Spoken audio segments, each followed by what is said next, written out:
Асылтанияр, осы жарыста универсиадада 60 килограммда өнер көрсеттім. Мен Қазақ-Түрік халықаралық университетте оқимын, екінші курстың. Осы жарыс жақсы өтіп жатыр, осы ұйымдастырып жатқан ағаларымызға рахмет.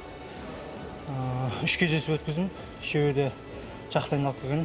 Қарсыластарым жақсы болдыр, жақсы ойын көрсетіп, жеңіске жетіп жатыр. Ағайларыма рахмет, Нұрболат ағайыма рахмет, өзінің жеке бапкерім Михаил ағайға рахмет.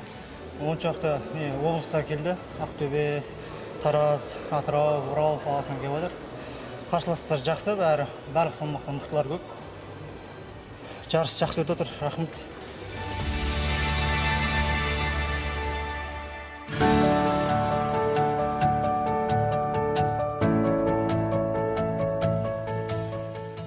Мына жерде жарыста қыздар арасында және ұлдар арасында жарыс болып жатыр. Түркістан қаласында 70 қатысушы қатысып жатыр.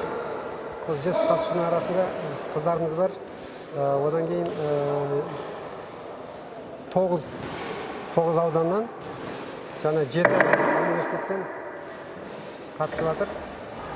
Жарыс үлкен жақсы деңгейде.